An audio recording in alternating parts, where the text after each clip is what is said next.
Alright everybody, today we're going to be rebuilding the carburetor on an Echo 650 EVL. These saws were manufactured between 1980 and 1984 according to the Acres internet site. So let's get started. First thing you're going to need is a carb kit. This one came from I can't remember where I got it, but the part number was DI25498. It's for a Walbro carburetor. To get started, I prefer to remove the bar and chain, just so it's not in the way while I'm working on it.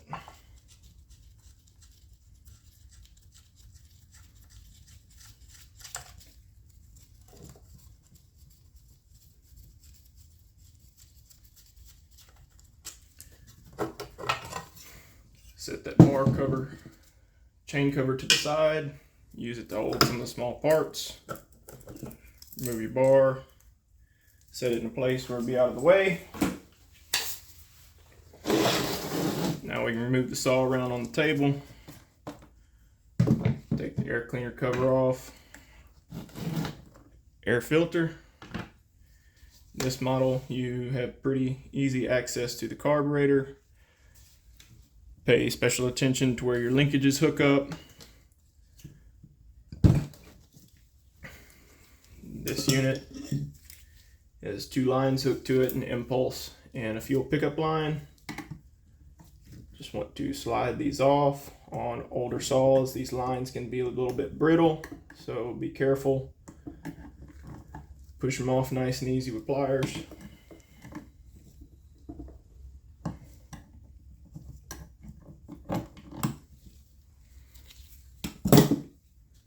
You have two number 2 JIS screws holding the carburetor on.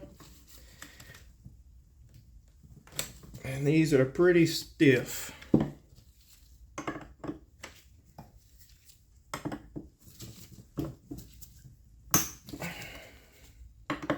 Get them with the flat blade of your wrench if you need to apply a little more torque.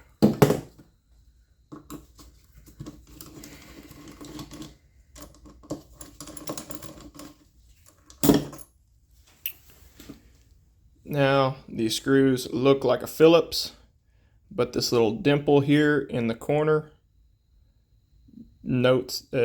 basically differentiates it from a Phillips. This is actually a JIS screw. Stands for Japanese Industrial Standard.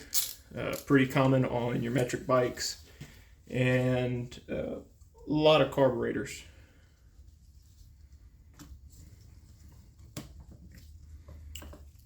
Once you got those two screws removed, carb lifts off, and it's probably going to take some fiddling to get the linkages undone. Looks like choke linkage is going to pop out first.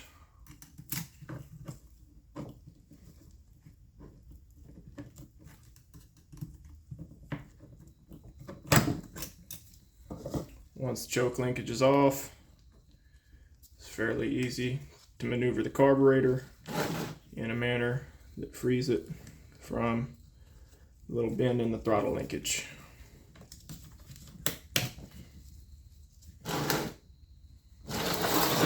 Now we're going to set the saw to the side.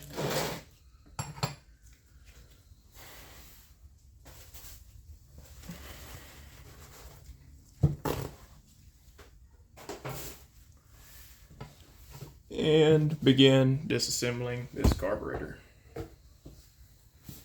I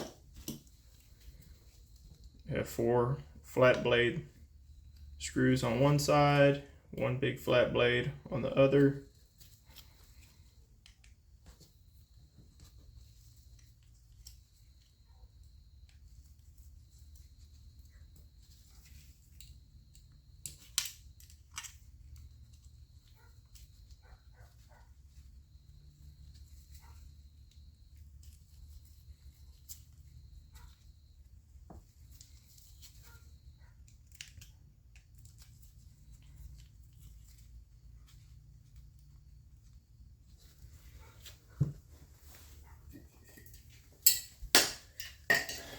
Some of these real small parts are nice to keep in the lid to your can of brake cleaner parts, carburetor parts cleaner.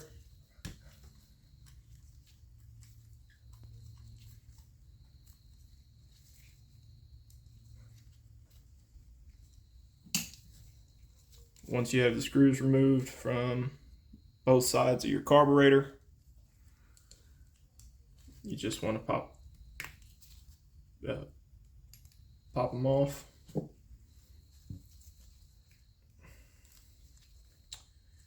Generally, you can find a location to pry on. Here's a nice flat spot and a little tab on the back sticking off that carburetor where you can apply leverage and break that metal plate free from the diaphragm.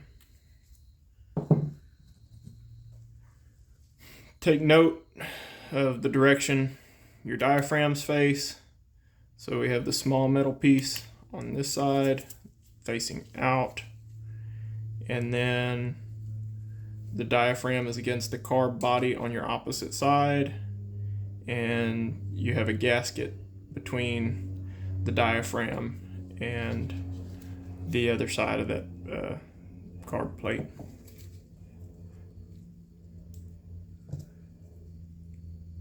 Gonna peel these off. This fuel is old, it's kind of gelled up. Does not appear to have caused any corrosion. Our screen looks nice and clean. This is kind of a filter built into the body of the carburetor. If there's a new one in the kit, we'll replace it. Remove the diaphragm from the other side. Here's what I was talking about. You can get this flipped around. Small metal piece on this side, big metal piece on this side.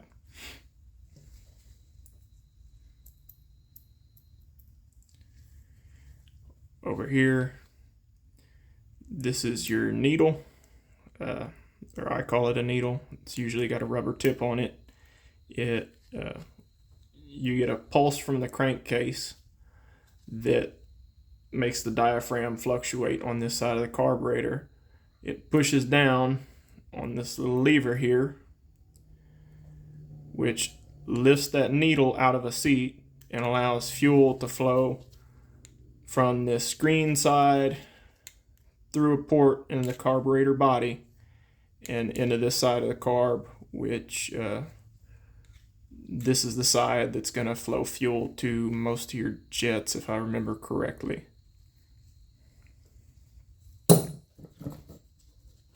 Had a little piece of gasket left on here.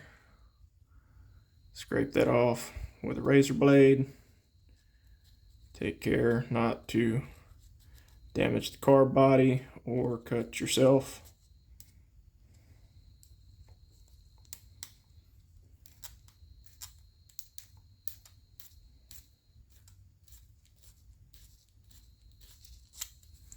That surface is now nice and clean.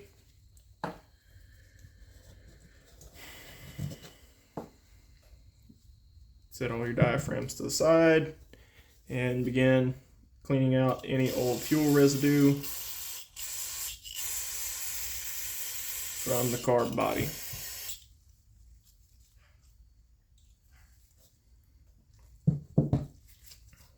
Going to break this down a little further and remove this plate and verify that there's no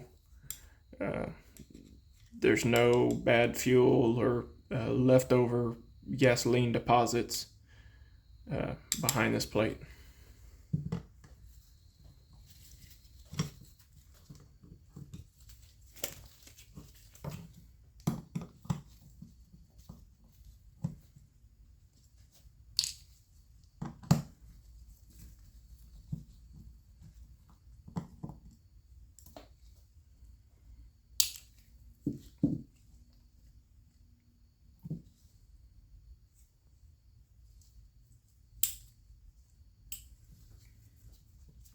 Appears you just have to pry that plate, try and lift it out with a magnet. It appears you just pry this plate and it should pop out.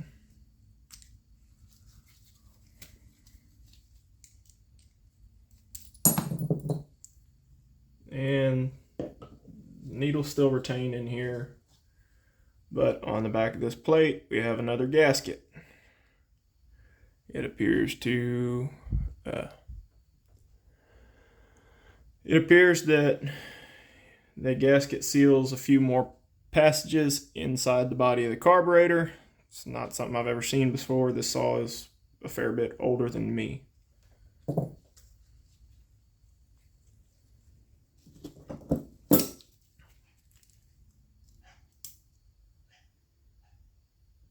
Remove the needle. It appears that the tip of this needle is a little bit off center.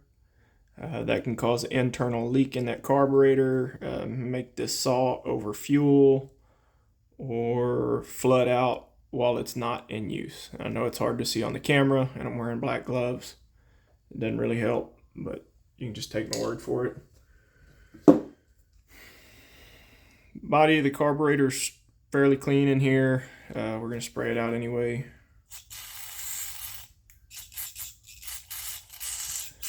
Be pretty gentle. Most of these holes are super fine, and some of them have check valves in them or behind them, and they can be damaged by excessive pressure or if pressure's applied in the wrong way. This is really not that particularly dirty of a carburetor, so have pretty good. This one's still got hope for future life left in it.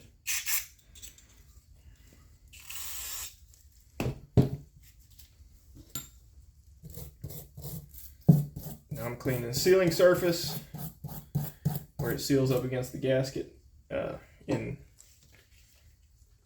inside the saw.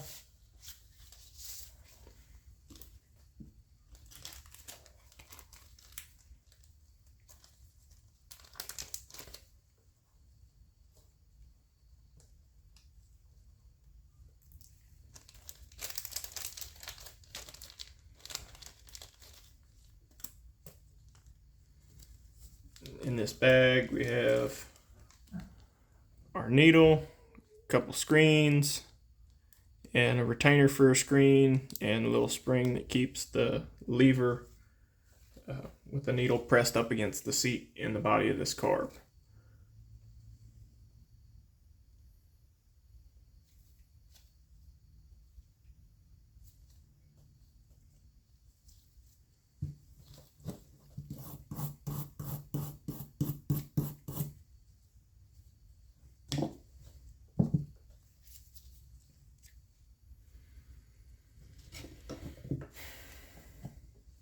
These little screens come out fairly easily.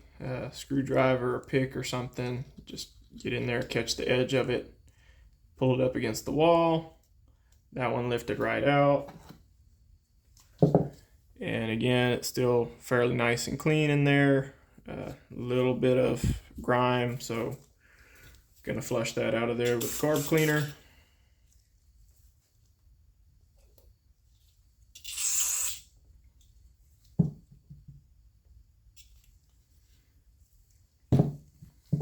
Here's another screen with this retainer. I have no way to remove this retainer. Here's a real neat feature of this carburetor, if I can catch it on the camera. These are your mixture screws for your high and low fuel circuits.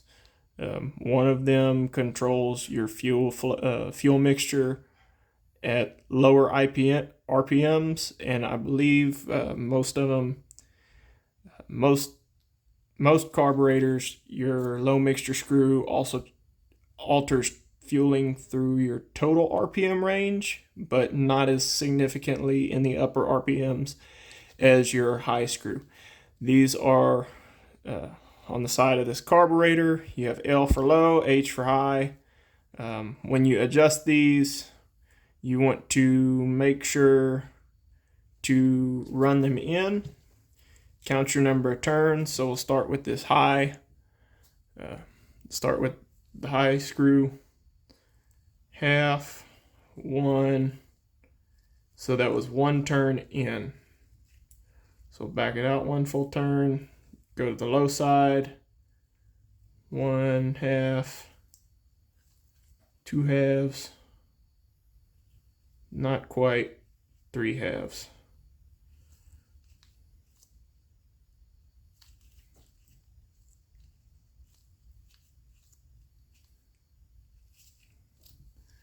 That's returning to whatever the setting was at.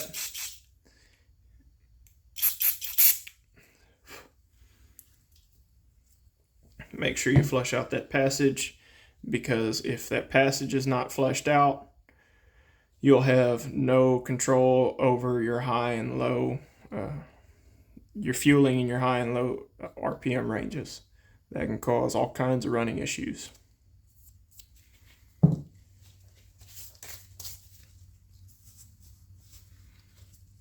So now we're gonna open up our package, pull out our diaphragms. It appears that we have either multiple sets or some of them that are very close to each other.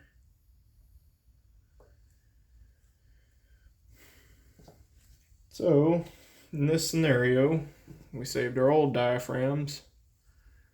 We're going to compare the ones in our rebuild kit and find the closest match. Here's a gasket, and we have a rubberized gasket.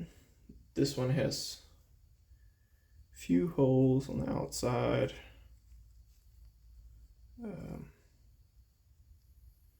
So all our holes line up. I'm going to say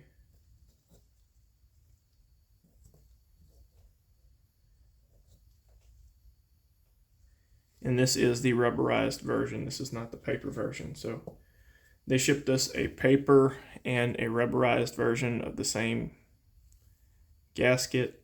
We're going to go back with what was in it, the rubber version. This is the diaphragm set that matches up with the gasket.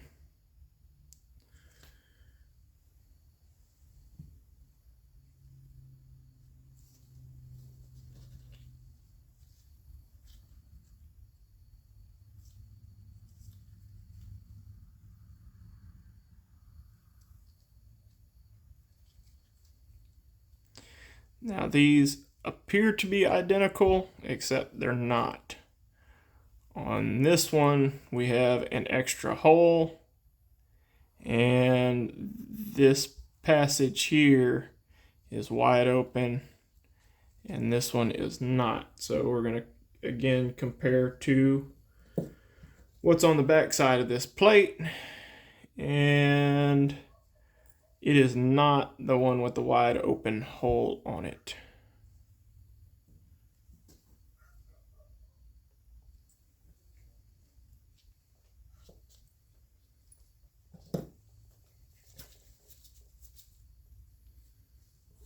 And this side is pretty simple. You just have your paper gasket and your fuel pump diaphragm.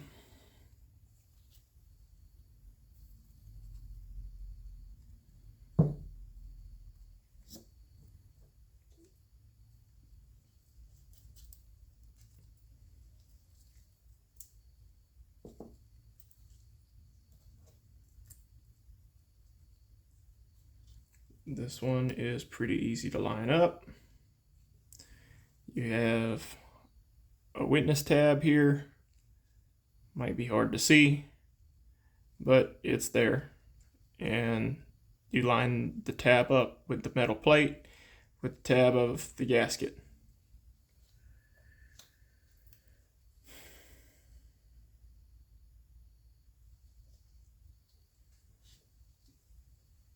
This plate actually has a little piece of debris in this hole, so we're going to take the straw from the parts cleaner can, try and push it through there, see if we can get that little metal chip out. and it popped right on out.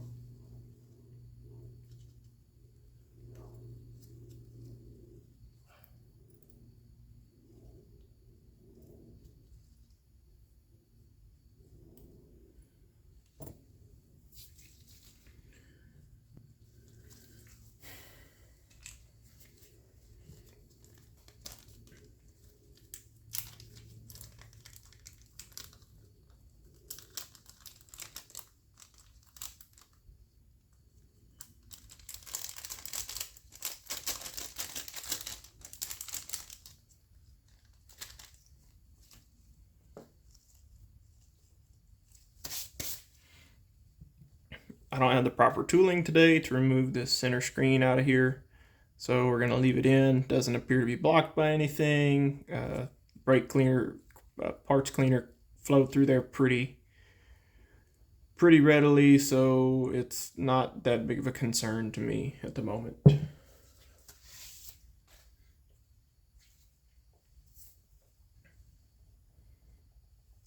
We have the spring for our needle.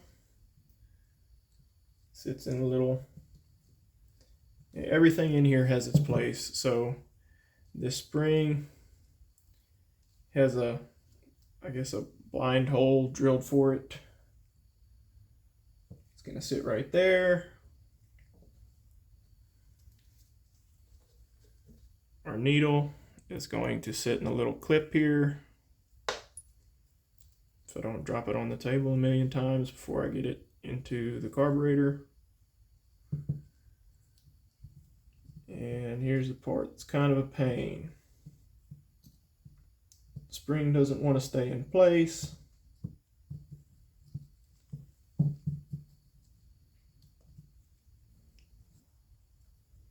It's even harder to do with gloves on, but I don't want to smell like gas.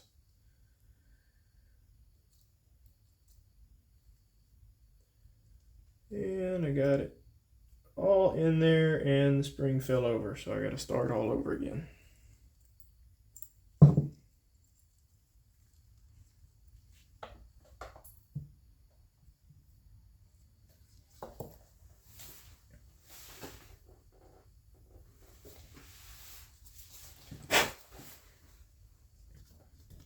Drop the needle on the floor, make sure it doesn't have any more dirt on it. Last thing you want to do is go to clean something and put more dirt in it than when you started. So I have my gasket lined up, my plate, and my needle in its groove.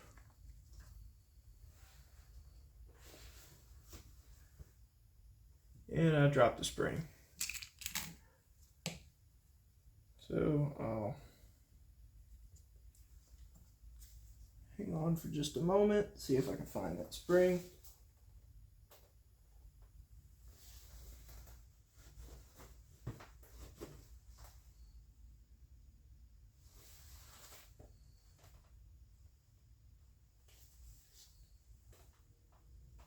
It appears to be gone forever. We're just going to use the old spring. Stretch the old spring, could be slightly fatigued. You don't want to stretch it out, but you gotta make sure it's sitting at the right height.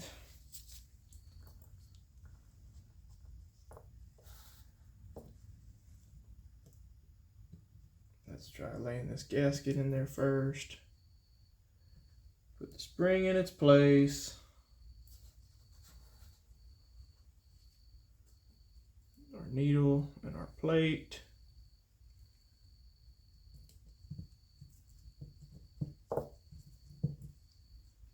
And I do this every day, so don't feel bad if you don't get it right on the first try. You can see how badly I'm struggling with it.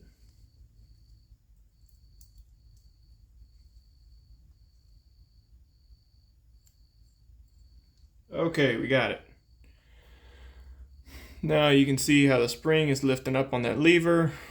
It's still down in its hole. Our needle is still in its groove. Everything is where it needs to be. We can put those 2 screws in now. They were the 2 with the taper on the head.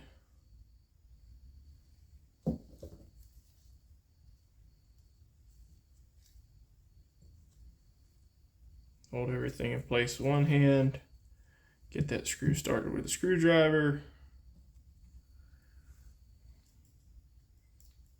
Now move to the next one. Both of them are in there. They weren't in there very tight. Be pretty gentle with the screwdriver. Last thing you want to do is strip a hole out on a almost a 40-year-old carburetor now that they don't make anymore. That'd be unfortunate if you did that. So we got our gasket in, got our plate in, 2 screws.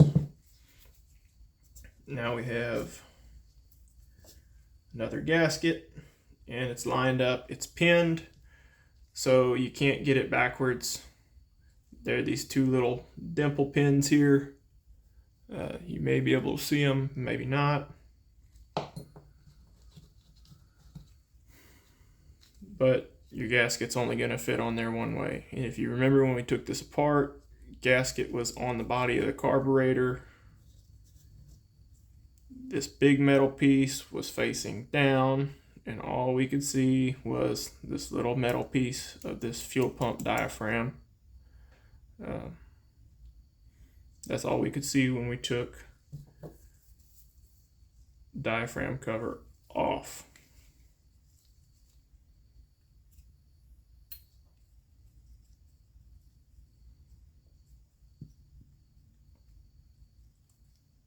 Get everything back in its place.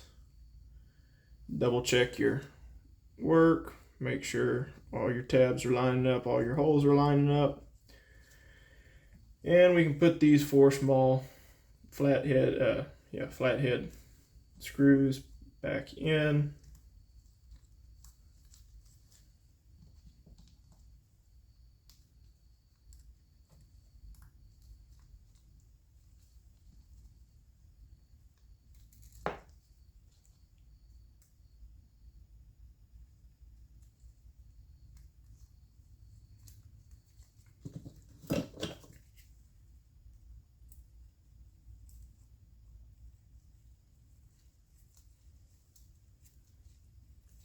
Run them down on sides of opposing corners. Small stuff like this, if you tighten everything in a circle, sometimes you can distort these plates, or distort a carb body, or strip out a hole in here, and that's what we're trying to avoid doing. So these are just run in super loose right now, and then I'm going to go back and tighten them. 1, 2, 3, 4. They're nice and snug. The only one we have left now is our is this side. And if you don't remember how it went back together, you can always look at the diaphragms and gaskets you pulled off. The gasket I pulled off has all these little lines in it that match up exactly with this plate. So I know it was plate, gasket, and then the diaphragm and carb body. Before I do all of that, we need to put our fuel screen in. This is like a secondary fuel filter. Most all small 2-stroke engines have a filter in the tank, and then in the carburetor they have this screen. This is the new screen that came in our kit. You don't want to reuse the old one if you have a new screen. They just push into place, and you want to make sure it sits in there, bottoms out, nice and even. Don't force it. This is a very delicate little screen, probably pretty easy to tear up. Here's our diaphragm for this side of the carburetor. Don't quite remember how it goes on, so try and line up the holes.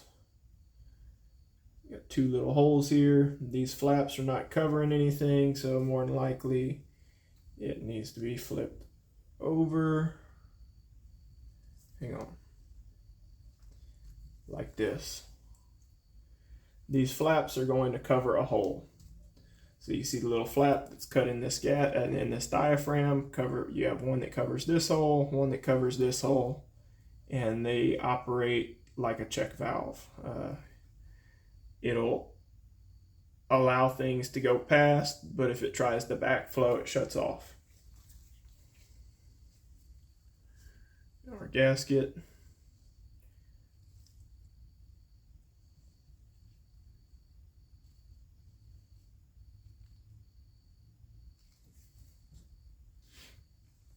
Again, we have locating pins on this side of this plate. This is nice and clean, but you can never be too clean when you're putting stuff back together. Give it a little shot of parts cleaner. You have a locating pin here and here. So this can only go on one of two ways. It can go on this direction, or it can go on 180 in this direction.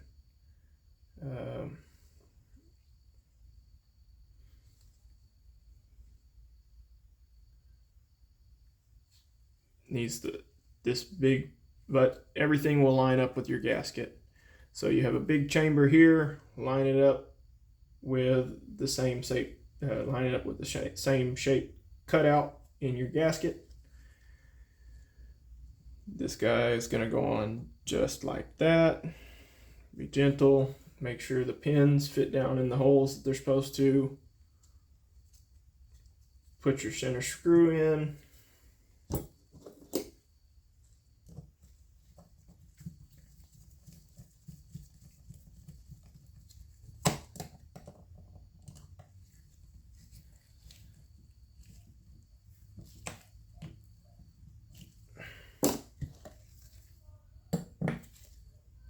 This doesn't have to be super, super tight, but you don't want it to fall out on you.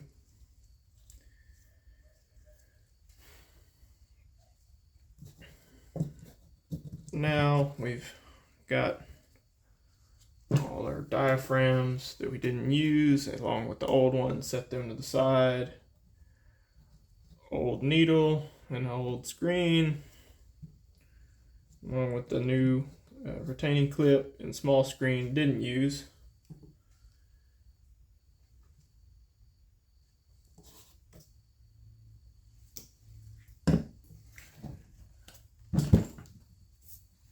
Bring the saw back into view.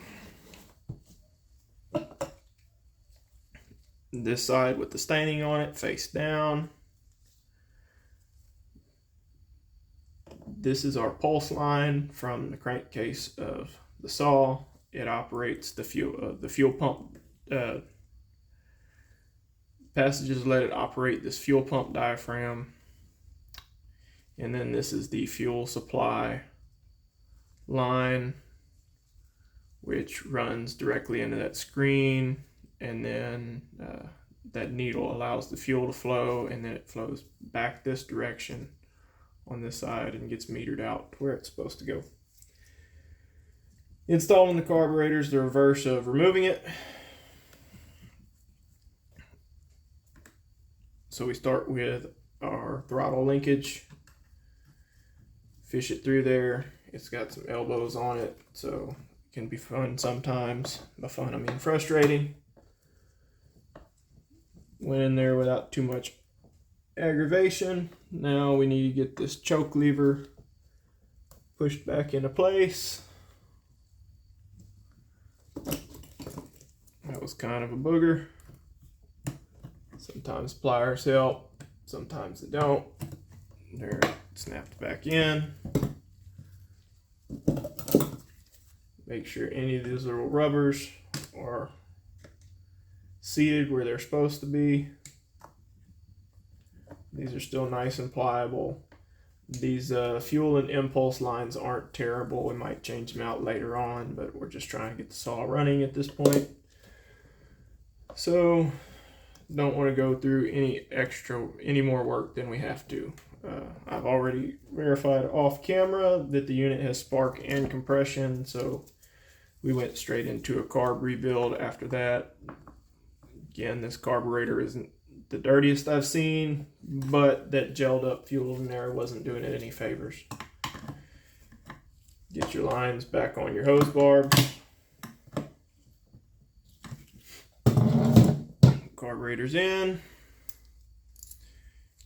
Have the 2 long bolts along with the little cover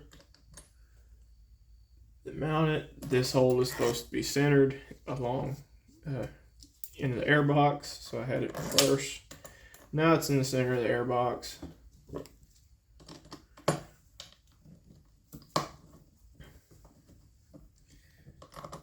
Try and get these screws started pretty gently. That one lined up nice. This one lined up pretty well too.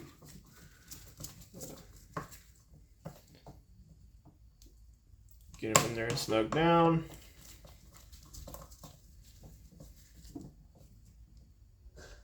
That should be good enough.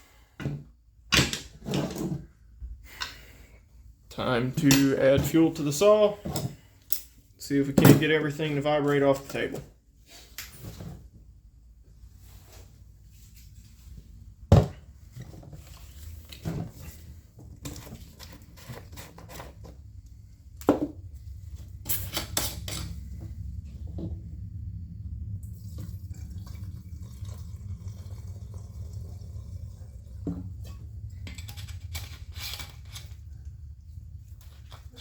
Now a lot of these old engines take a little bit to prime.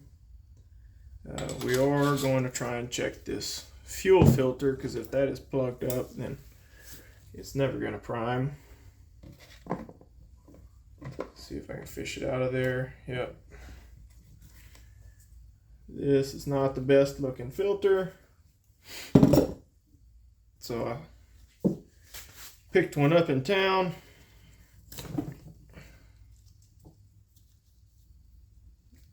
Fairly strange. I don't believe I've seen that before. We're going to trim this line back. It's still fairly pliable, so I'm not too concerned about it. If these lines are rock hard or falling apart in your fingers, then it's a pretty good indicator it's time to replace them. Clip that line off. You want it to be as flush as possible, and most of these Echo fuel filters just shove into the end of the fuel line. There's a little barb on the filter that helps retain them. Haven't really had any issues with them falling out, so I'm not going to argue with the guy that designed it about whether it should have a clip retaining it or not, if I'm not having any issues with the clip retaining it, with it being retained without a clip. Barely got enough fuel to cover that filter. Gonna add a little more.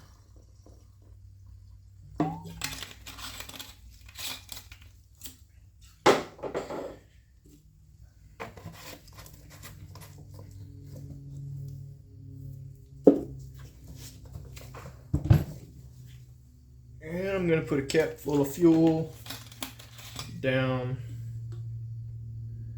the throat of the carburetor. Not a cap full, but just a few drops. It's all you should need on a little small engine like this. And yeah, I spilled it everywhere, but it'll be all right.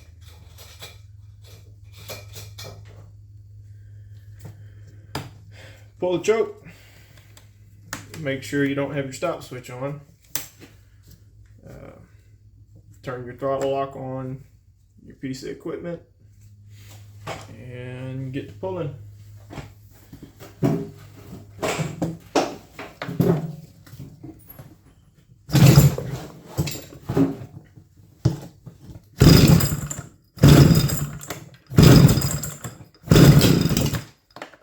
fired, so we're going to pull it off choke.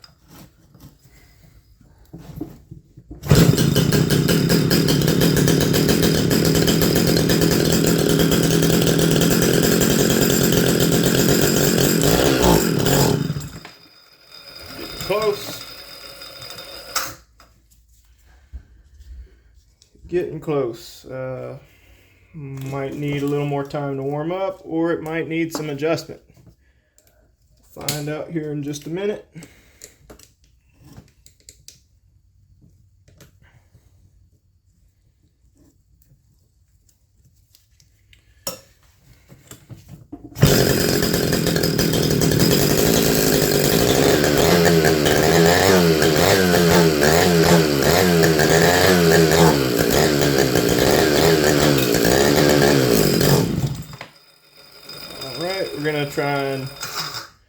We're gonna try and adjust it a little more. We're gonna give it a little more fuel at low speed. On the side of the saw, you should have a H and a L, denotating high and low. Go after that low speed adjuster.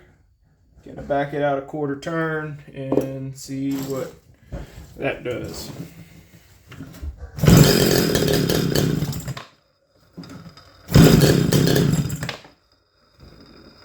Not appear to like it. Maybe we got too much fuel. So backed it out a quarter, turn it in a quarter, we're gonna turn it in a quarter more.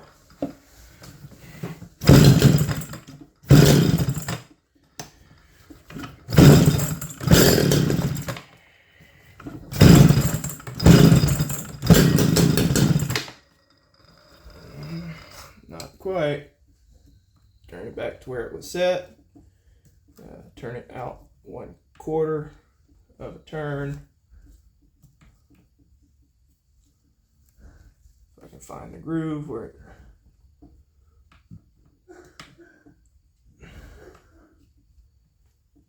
there's the groove, back out 1/4.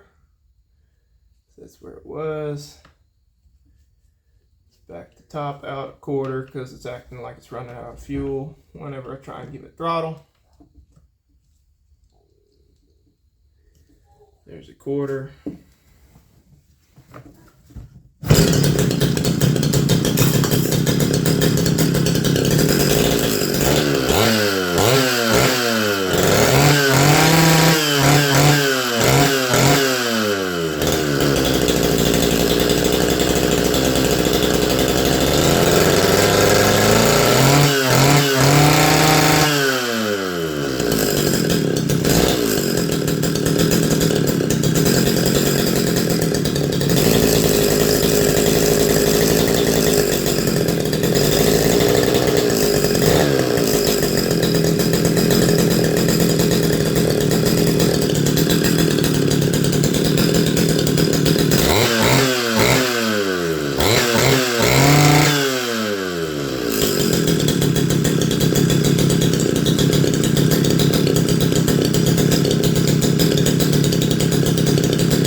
And the stop switch is disconnected or not working, so I had to turn the choke on to turn the unit off.